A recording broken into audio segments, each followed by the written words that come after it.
प्रधानमंत्री मोदी जी से आशा के साथ इसका भरपूर जवाब देने की आशा रखी है।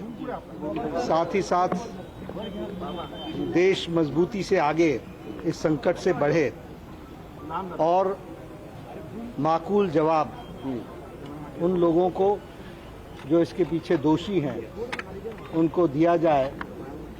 इसके लिए भगवान गणेश जी का आशीर्वाद मिले और उनकी सुबुद्धि शक्ति के माध्यम से भारत इस संकट काल की घड़ी से उभर करके आगे आएगा और मोदी जी के नेतृत्व में इसका भरपूर जवाब दिया जाएगा। इसके लिए प्रधानमंत्री मोदी जी को शक्ति प्रदान हो, ये हमने प्रार्थना की है। क्या क्या कार्रवाई होगी? बहुत बहुत धन्यवाद सर। आणि या संदर्भात अधिकची माहिती जाणून घेऊयात। आमचे प्रतिनिधी बालाजी पोद्दार सध्या आपल्यासोबत आहेत। बालाजी, नुकतीच आपण ही प्रतिक्रिया ऐकलेली आहे जे पी नड्डा यांची, त्यांचा आजचा हा पुणे दौरा, पुढचं नेमकं काय स्वरूप असेल त्यांच्या दौऱ्याचं?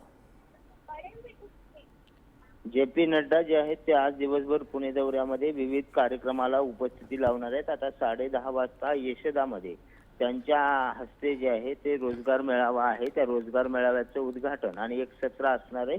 दुपारच्या सत्रामध्ये जे पी नड्डा जे आहेत ते लवळे येथील एका सिम्बॉसिस कॉलेजच्या कार्यक्रमाला हजेरी लावतील आणि संध्याकाळी कदाचित या आतंकवादी हल्ल्यात जे 2 पुणेकर नागरिक मृत्युमुखी पडले त्यांच्या कुटुंबियाची भेट घेण्याची सुद्धा शक्यता आहे।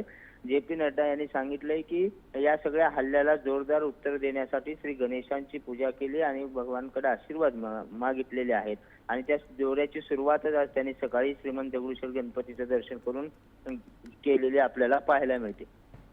नक्कीच बालाजी, त्यांच्या दौऱ्याकडे असंच लक्ष ठेवून राहा। तुर्तास धन्यवाद दिलेल्या सविस्तर माहितीसाठी।